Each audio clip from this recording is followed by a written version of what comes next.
We therefore develop this curious thing. We develop a thing which is called an ego. Now, I've got to be very clear to you what I mean by an ego. An ego is not the same thing as a particular living organism. For my philosophy, the particular living organism, which is inseparable from a particular environment, that is to say, from the universe as centered here and now, is something real. It isn't a thing. I call it a feature of the universe. But what we call our ego is something abstract, which is to say, it has the same order and kind of reality as an hour, or an inch, or a pound, or a line of longitude.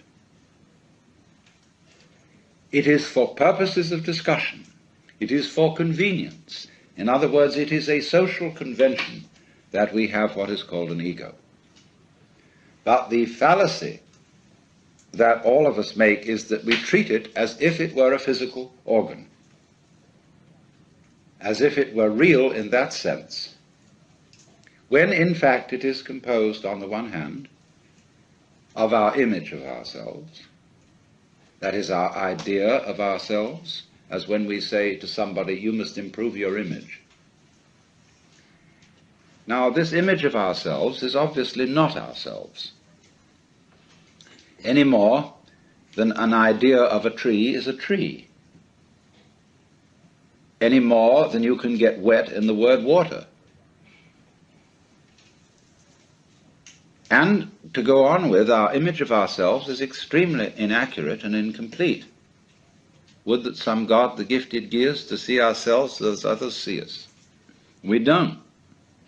So my image of me is not at all your image of me. And my image of me is extremely incomplete in that it does not include any information to speak of about the functioning of my nervous system, my circulation, my metabolism, my subtle relationships with the entire surrounding human and non-human universe. So the image I have of myself is a caricature. It is arrived at through mainly my interaction with other people who tell me who I am in various ways, either directly or indirectly, and I play about with what their picture is of me, and they play something back to me so that we set up this conception. And this started very, very early in life. And I was told, you see, and you were told, that we must have a consistent image. You must be you. You have to find your identity in terms of image. And this is an awful red herring. A lot of the current quest for identity among younger people is a search for an acceptable image. What role can I play?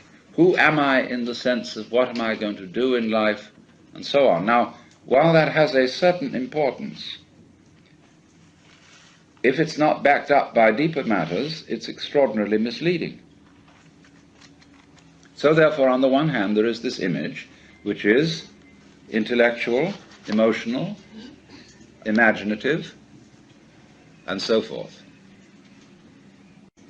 Now, we would say, I don't feel that I am only an image. I feel there's something more real than that, because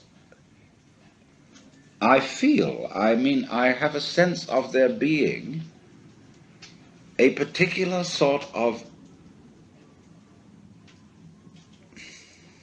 how do we say, a center of something, some sort of sensitive core inside the skin.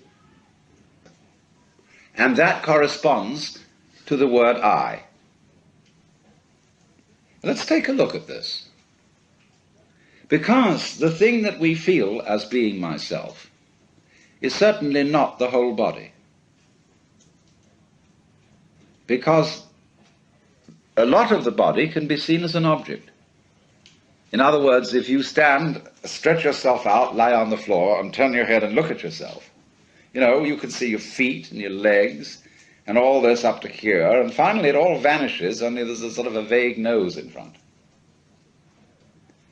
And you assume you have a head because everybody else does, and you've looked in a mirror, and that told you you had a head, but you could never see it, just like you can't see your back.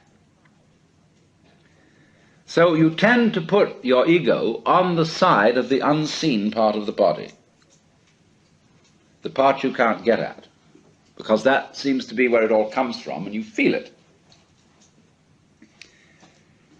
But what is it that we feel? Because if I see clearly, and my eyes are in functioning order, the eyes certainly are not conscious of themselves. There are no spots in front of them, no defects, in other words, in the lens or in the retina or in the optic nerves that give hallucinations. So also, therefore, if my ego, my consciousness is working properly, I ought not to be aware of it as something sort of there, being a nuisance in a way in the middle of things, because your ego is awfully hard to take care of. Well, what is it then that we feel? Well, I think I've discovered what it is. It's a chronic, habitual sense of muscular strain, which we were taught in the whole process of doing spontaneous things to order. When you're taking off in a jet plane, and the thing has gone rather further down the runway than you think it should have without getting up in the air, you start pulling at your seatbelt. Get this thing off the ground. Perfectly useless. So in the same way, when our community tells us, look carefully, now listen, pay attention, we start using muscular strains around our eyes, ears, jaws, hands, to try to use our muscles to make our nerves work, which is, of course, futile. And in fact, it gets in the way of the functioning of the nerves. Try to concentrate. And then when we try to control our emotions, we hold our breath, pull our stomachs in, or tighten our rectal muscles to hold ourselves together. Now pull yourself together! Immediately, what are you to do? What does a child understand by that? He does it muscularly, pulls himself together. This is useless.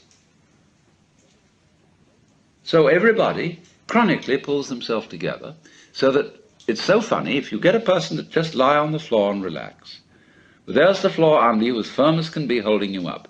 Nevertheless, you will detect that the person is making all sorts of tensions, lest he should suddenly turn into a nasty jello on the floor. So that chronic tension, which in Sanskrit is called sankocha, which means contraction, is the root of what we call the feeling of the ego. So that, in other words, this feeling of tightness is the physical referent for the psychological image of ourselves. So that we get the ego as the marriage of an illusion to a futility. Even though the idea of an I with a name, with a being, is naturally useful for social communication, provided we know what we're doing and take it for what it is. But we are so hung up on this concept that it confuses us, even in the proposition that it might be possible for us to feel otherwise. Because we ask the question, if we hear about people who have transcended the ego, well, we ask, how do you do that?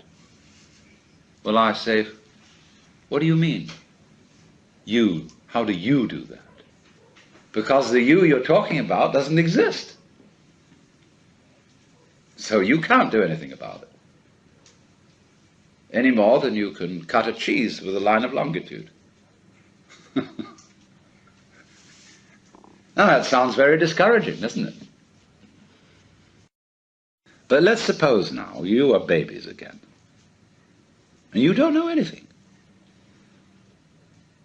Now, don't be frightened, because anything you know you can get back later. But for the time being, here is our awareness. And let's suppose you have no information about this at all and no words for it. And that my talking to you is just a noise.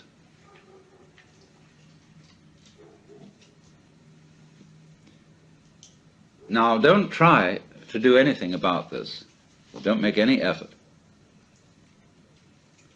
Because naturally, by force of habit, certain tensions remain inside you, and certain ideas and words drift all the time through your mind. Just like the wind blows or clouds move across the sky. Don't bother with them at all. Don't try to get rid of them. Just be aware of what's going on in your head, like it was clouds in the sky, or the crackling of the fire.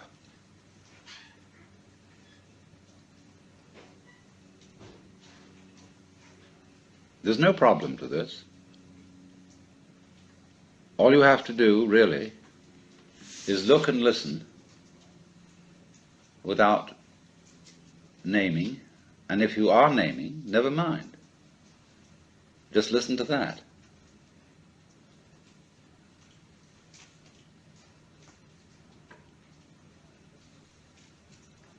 Now, that you can't force anything here, that you can't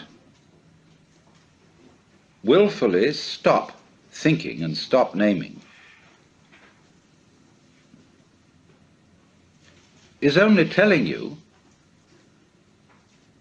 that the separate you doesn't exist. It isn't a mark of defeat. It isn't a sign of your lack of practice in meditation. That it runs on all by itself simply means that the individual separate you is a figment of your imagination. So you are aware at this point of a happening. Remember, you don't know anything about the difference between you and it. You haven't been told that. You've no words for the difference between inside and outside, between here and there, and nobody has taught you that what you see out in front of you is either near or far from your eyes. Watch a baby put out a finger to touch the moon.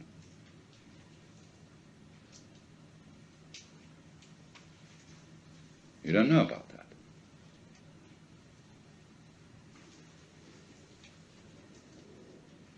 Just, therefore,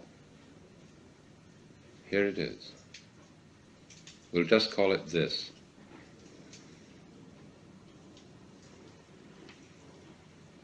And if you will feel it, the going on, which includes absolutely everything you feel.